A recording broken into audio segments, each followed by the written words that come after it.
Hi everyone, my name is Stitcher Proxy. Welcome to a brand new kind of thing we're doing. Well, no it's not. It's kind of a top tip. I'm sorry if you guys are noticing my talking kind of weird. I'm tired a little bit still. High school is still giving me crazies. But today is a creepypasta video. And you guys remember, my name is Stitcher Proxy. I am from the Stitcher, my friend's asylum. We'll see, and basically, what we are doing. This creepypasta video is called "They, what they are not telling you about YouTube." And this video is from Creepy MC Pasta. I will leave a link down below where you guys can check out his channel and this video. I'll leave a link down there below. But also, if you guys do not know how I do these videos, is I do not talk through the whole video like I do some other stuff I do reaction wise. But this is kind of like a review. My reviews I stay quiet through like the 16, the 17, doesn't matter how long it is. I stay quiet and then I give my opinion at the way end. And just in case if I actually have to talk sometimes, I have mic mode off. If I need to talk to my uncle or anything, or anyone that walks in of my friends, I can still talk to them, but I won't disturb the recording for you guys. I hope you guys enjoy this, and let's get the video started. We all use YouTube, even if we don't upload our own videos. It's the most dominant video sharing website online right now. It remains popular, even though the website has gone through some drastic changes since it was bought out by Google. The format has been repeatedly redesigned, advertisements are now everywhere, and, most controversially of all, users are now forced to sign in with a Google Plus account, a decision that exposed everyone's true identity for the entire world to see. Although most users seem to hate the new changes when they first happen, they will eventually stomach them due to a lack of satisfying alternatives. So we keep watching YouTube videos in spite of all the times we grumble under our breath. But what if I told you most of the users on the site are not real? That a big chunk of what you see going on YouTube is not authentic at all, and that some of the most popular users don't even exist. This may sound strange at first, but keep listening. Since Google bought the website, they have proven time and time again that they don't care for their users. They harassed YouTube users until they agreed to sign up for Google+, or eventually forced them to do it against their will. They also cater to the needs of the big industries, which resulted in them overly commercializing the site. Since Google came along, users have also had to deal with the constant advertisements on the website and have their videos censored over ridiculous copyright rules, such as having a pop song playing in the background of their videos or making a short fan film. What most people don't realize is how far Google is willing to go to keep some level of control over the users. To help influence and manipulate the real users, Google secretly created fake users and has them pretending to be real. Some of the people in the site are real, or at least used to be. This includes the people who signed up before the Google buyout, and the users whose channels stand little chance of being noticed, or at least becoming a mainstream hit on the site. But those who are popular on the site are really fake users, even the people who claim to be honest bloggers at home. These also include people that may have their own website or podcast outside of YouTube. Many of them are actors hired by Google, following a script written for them. Their interaction with each other is all planned and rehearsed. If they have their own popular website or podcast, then it's highly likely that it's secretly being paid for by Google. Some pre-Google buyout bloggers and undiscovered users who show potential of becoming popular are offered a chance to join Google. If they do so, they must follow a script written for them and never upload a video without getting permission first. In exchange, Google will promote them all over online and make their videos easy to find. If they turn down the offer, then Google will make sure their videos will never be seen again.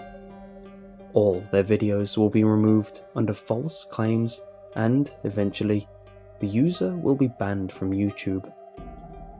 Believe it or not, that's not even the strange part.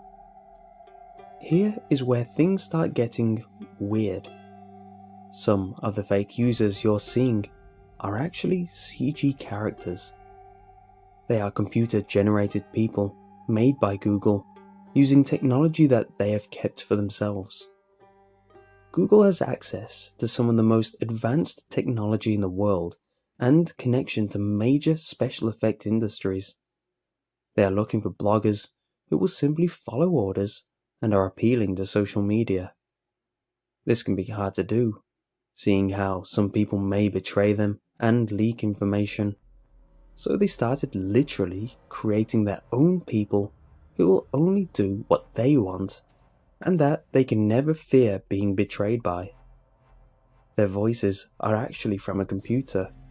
The room they sit in is just a digital background, and the person is just a perfected CG avatar. It's confirmed that marketing industries have used computers to create unrealistic people before. Most of the models you see in magazines have been digitally altered and exaggerated to the point that they couldn't possibly exist in the real world. Digital voices are known to the public as well. For example, in Japan, there have been virtual pop stars whose voices are sung by a computer. The bloggers who are talking to you through a video are simply using a more advanced version of this technology. These bloggers are all products created by Google, created to be attractive, funny, and appealing to the average user. Their purpose is to attract users to the site, sell them things, and sway public opinion. Both the actors and virtual users are meant to keep people online, distracted, and in the dark without even realizing it. The weirdness doesn't end here. A big chunk of the people in the comment sections are also fake. This is not to say there are no real internet trolls, but there are less of them than you think.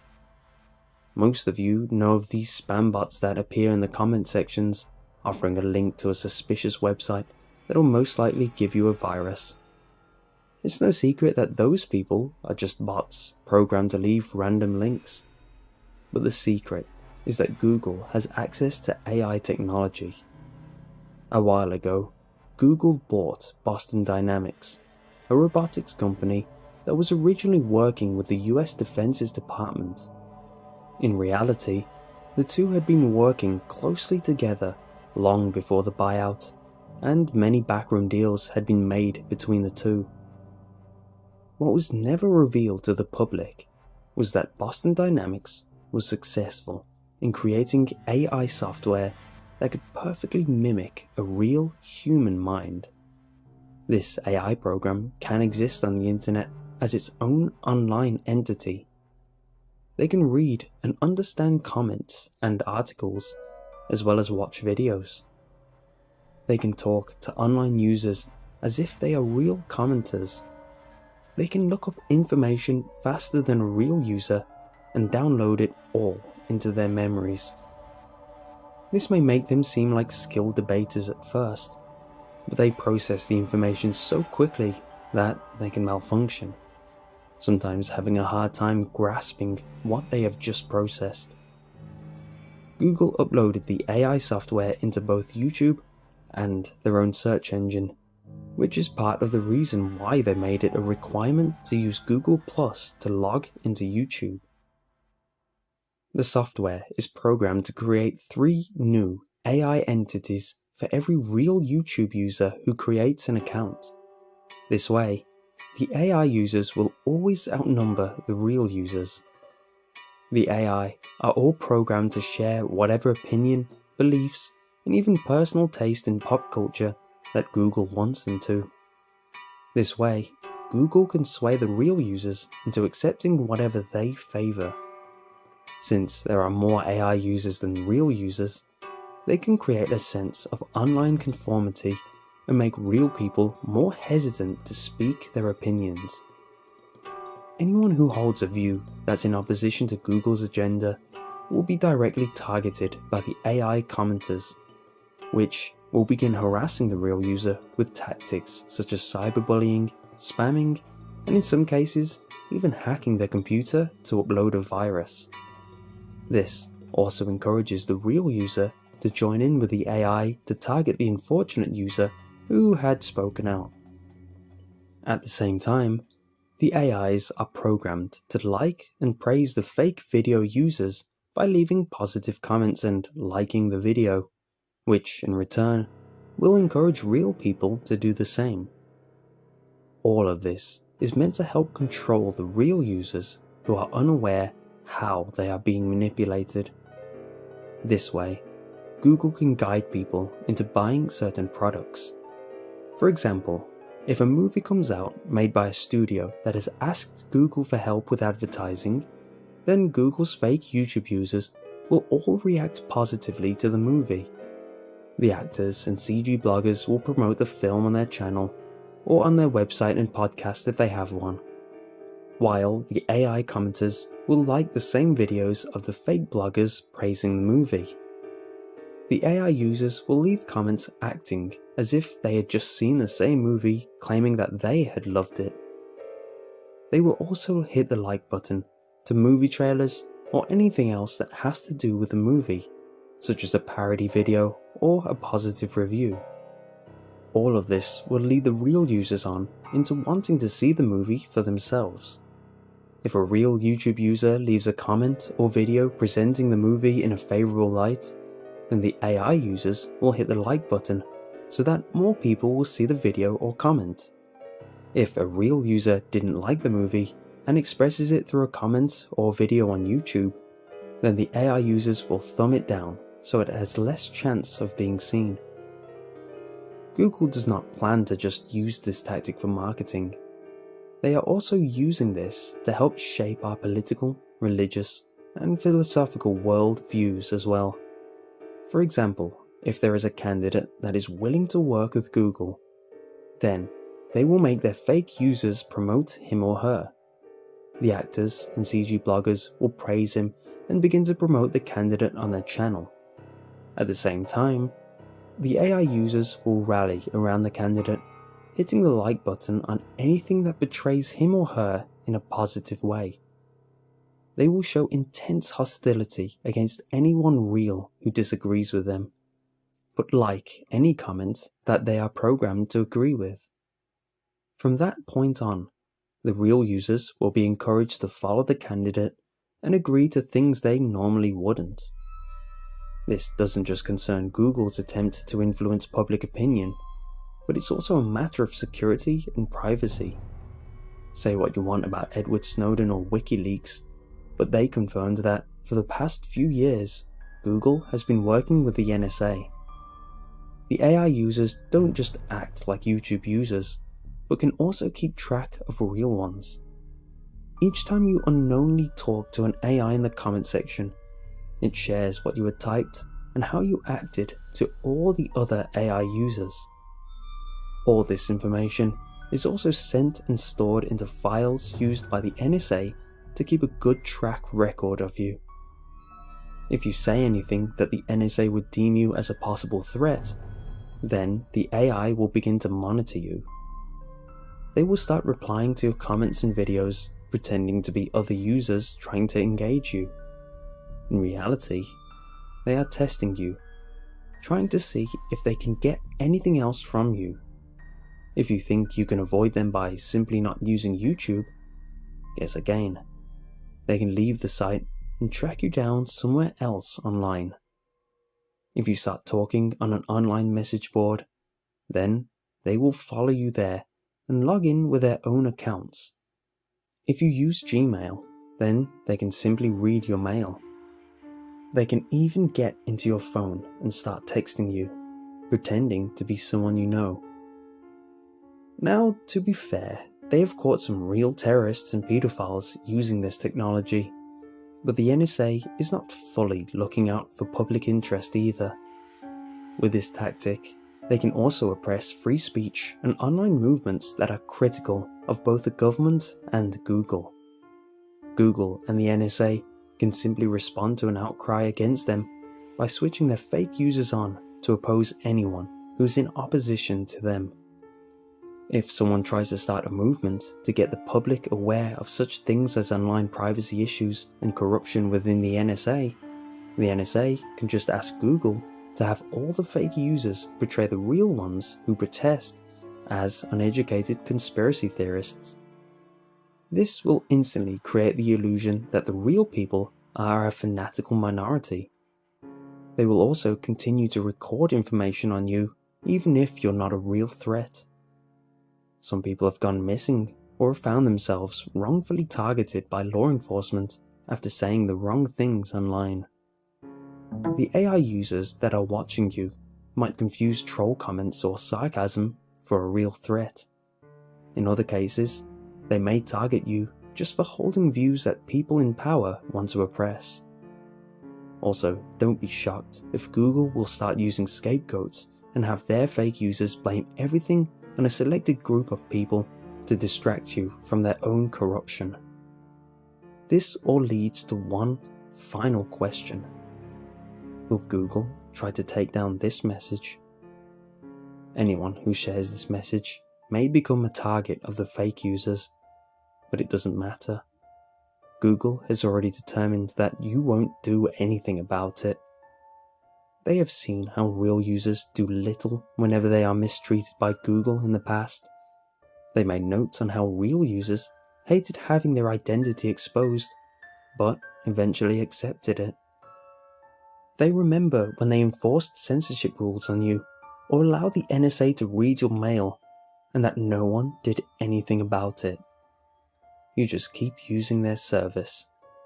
So, they have rationalized to themselves that even if their fake users are fully exposed to the public, that the reaction will be the same.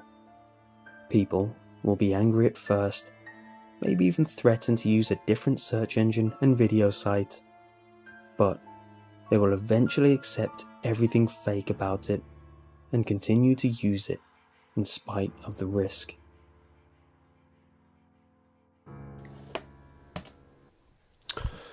Okay, that one actually is very... One second. Sorry for that. I've actually had that problem a few times. When I ever first started YouTube, for a good example, I do this for more of a fun reason, and I don't really care if people gripe at me or yell at me. But I have seen a lot of YouTubers, like, for good examples, a lot of YouTubers are talking about how it still is going on, that they are losing their viewers, or the like button doesn't mean a lot of things, or their viewers are going down, or they're losing subscribers, and all that. I can understand. And it does kind of make sense, I agree with a lot of this video.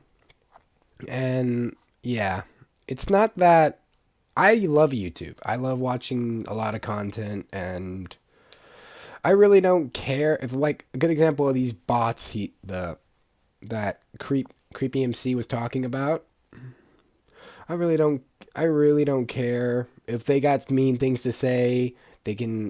I'm one of the people that, in my reality, if you go tell me to go kill myself, or go tell me to end my life, or tell me to do something stupid, or rag on me on my video sucks and all that, I don't care. I'll keep doing what I do because it actually has me having fun. Actually, for a good example is a guy that actually commented on one of my videos, said one of my videos was really awesome. And that was a guy that actually I still do a lot.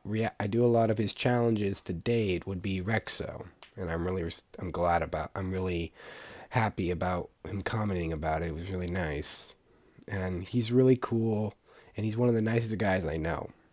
I wish I would not like know like real wise, but I wish to know him real wise too, because he's a cool guy. And I am a fan of Creepypasta, and these stories are really good. I love hearing his voice too. Creepy MC, Creepypasta Junior, and Mr. Creepypasta all have good stories.